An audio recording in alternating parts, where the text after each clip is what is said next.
Hello and good morning to you all. This is Karishma Shukla. Today we are going to learn in our subject DSS and our topic is design steps of throw type plate grider. Now we are going to study in our unit design of plate grider. As far as we have already learned till step number 7, now we are going to learn from step number 8.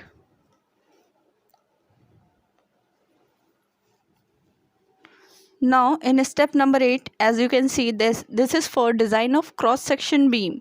Now for designing cross section beam, first we have to calculate the EUDL spacing length. So for this, for EUDL and for bending moment, the distance or the length will be 2 into spacing of the cross beams. Whatever spacing has been given between the cross beams should be written in that place.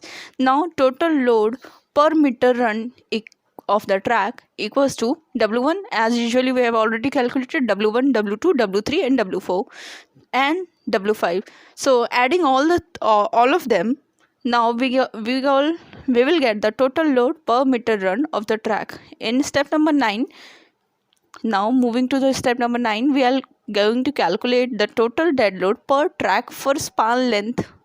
Now we have already given the span length in the previous questions. So in this case, the total dead load per track for span length will be dead load into spacing of the cross beam.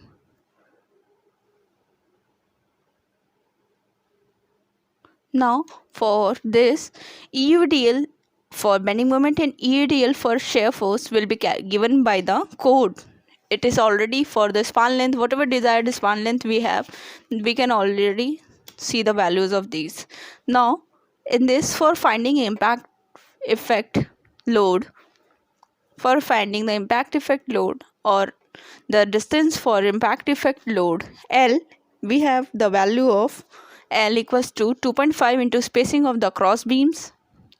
Now in that case we will calculate the CDA. For CDA we have the formula 0.15 plus 8 upon 6 plus L. Impact load for bending moment equals to bending moment. The bending moment we have calculated already in step number 3 or 4. In that case you have to rewrite the bending moment and multiply it with the CAD. Now for impact load for shear force, we already have calculated it 2, then shear force into CDA, then total load for bending and then total load for shear. The above given values will be rewritten here. That means bending moment into CDA, whatever the value it is, should be written at the total load for bending, and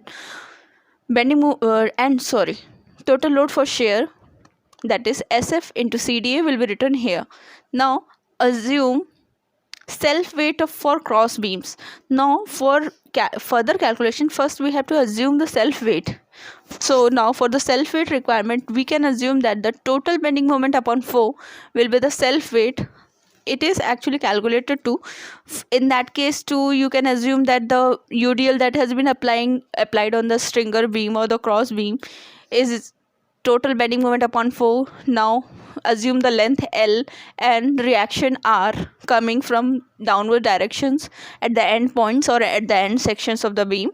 So calculate R for this case, and in step number 10 we have to calculate the required section modulus.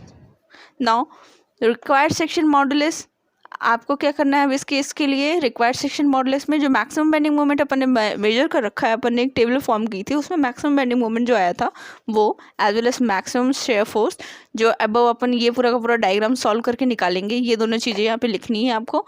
इसके बाद अपन क्या करेंगे, Z required निकालेंगे. Z required equals to maximum bending moment upon sigma permissible.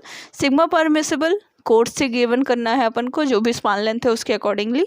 Now for step number 11 we have check for shear stress, that is tau AV. Tau AV equals to maximum shear force upon cross sectional area. Now for this, जो भी आप z required provide करोगे उसका जो cross sectional area है उसको divide कर दोगे मैक्सिमम शेयर फोर्स से, तो आपके पास वैल्यूज आ जाएंगी. And again in step number 12 we have to calculate the self weight of each cross beam. For this we have numerous calculation in this step, but we can only show that this is basically for the calculation of self weight of each cross beam. In that case, our steps has been completed, and now we will move to the questions in our next lecture.